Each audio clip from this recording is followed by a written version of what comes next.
And I'm back. It's been 2 weeks since I created my infinity bottle and started this project, and I'm excited to take a pour and see how it turned out. But first, let's talk a little bit about what's inside. We're currently sitting at 99 proof, and we have a mash bill of approximately 69% corn, 19% rye, 3% barley, and 10% wheat. I took a pour already of about 1.5 ounces, and I put it in this time capsule bottle. I'm going to hold on to that guy for later. Had an idea of, in the future, chronicling my journey, maybe sitting down with a flight and seeing how this flavor has evolved over time. Alright, let's get to it. I'm going to take a little bit out, maybe 1/2 ounce. Don't want to do a whole lot, just enough to get some flavor out of it. So, let's see what we got here.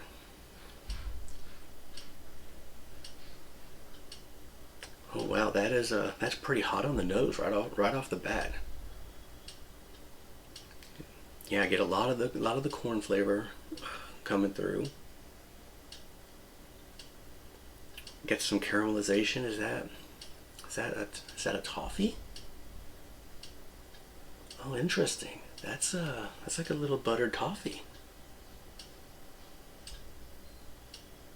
I'm getting some, maybe a little bit of fir, like a pine, like an evergreen sensation. Huh, interesting. Okay.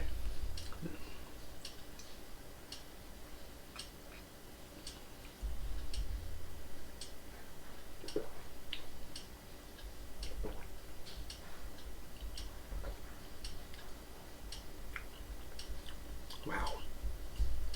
That's the collection of flavor. It really hits you up front. There's a heat that doesn't exist in a lot of those bourbons that I put in there, and I'm thinking it's probably those single barrels. That Horse Soldier and the Bullet and single barrels are probably showing up with a strong presence in this. There's a good heat to it. The oak's coming in really heavy. It finishes, interestingly enough, it finishes kind of soft, and then the longer it sits back on the palate, it kind of gives a slow glow to a heat. So the heat kind of evolves afterwards, which I was not expecting. That was a fun little piece. Flavor-wise, it's got a lot of flavor depth to it, and it's really, really complex. I'm getting some of that caramelization in the flavor as well. The woodiness, the oak piece, and I'm getting an earthy sense to it. Probably represented by the amount of rye that's kind of creeping in there. Several of the mash bills had a strong presence of rye, and so that earthiness is presenting itself that way. I have a little water here, so I'm going to pipe it like 3 drops of water in here and see how that opens it up. And we got 1, 2, and 3. There we go. Let's see how that opens it up and changes things. Ooh. Oh, that's fun. Wow, that really blossomed out a charcoal smokiness to it that was not there at all a moment ago. Yeah, and that corn, that buttery toffee is now turning more of a buttery corn, like a buttered popcorn almost. Wow, that's a lot of fun. I'm getting a sweetness to it. That's that toffee again, but it's different. It's almost like candy now. Like, wow, it's almost like you took the toffee and the butter, so it's like it separated the butter and turned it into like a buttered popcorn, right? And then the toffee kind of blossomed into this almost a cotton candy toffee mix. Wow, the smell, the nose on this is just amazing. Wow, 3 drops of water.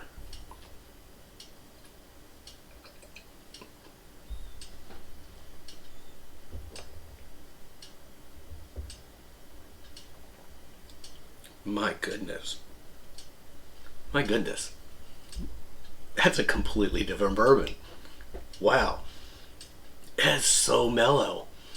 Those 3 drops of water really just quieted it down. That heat, that really kind of punch you in the mouth when you first hit it on my first sip, gone, altogether gone.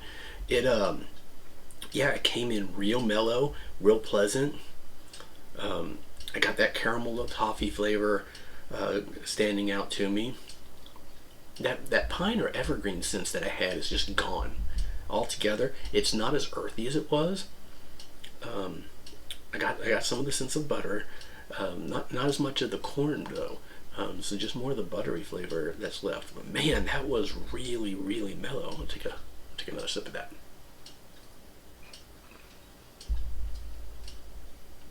Mm. That's really quite delightful. Yeah, I like that a lot.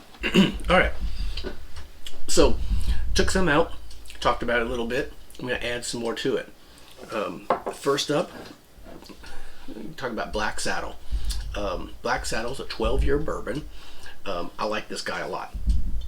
It is out of Fairfield, California, and it's got a really distinctive, really mature taste for a bourbon.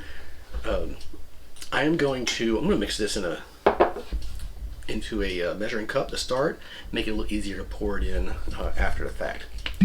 There we go. And so the Black Saddle, I really enjoy the Black Saddle. I'm gonna give it a full 1.5 ounce pour. Is what I'm gonna do here. I'm gonna top that guy right up here. There we go.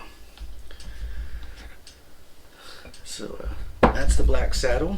Next, I'm gonna go over here to the Clyde Mays. Clyde Mays 6-year. I got this from a friend. This was a gift, and it's got a really light flavor to it. It's got real heavy on the corn, but it's a solid bourbon. It's a bit more on the corn, a bit lighter. I prefer my bourbons to have a more full body.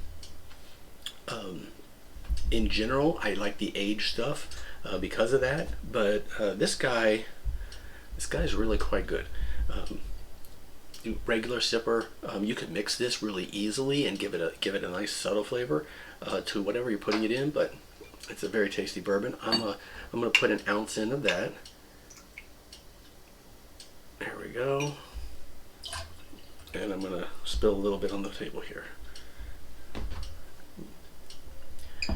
Normally I'm just pouring these in a glass and enjoying them, so I have to try to get better at my bartending skills here over time. Black Ridge. I picked this up recently at a nearby Total Wine, and this guy comes out of Louisville, Kentucky, out of the Clear Springs Distillery, and it is.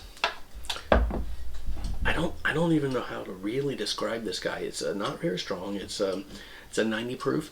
It's just a straight solid bourbon. Like, it's not super complex. It's not super light. It's just if you just wanted a good go-to bourbon, I think this ran under $30. It was a good pick, good find. So I'm going to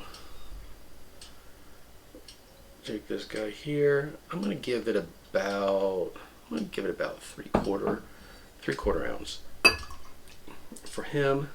There we go. And then last but certainly not least, Willet Pot Still Reserve. This guy sometimes is harder to find. I'm lucky enough to come across the bottle, and I really enjoy Willet. I have for many years, and I'm gonna put an ounce and a half of this guy in as well.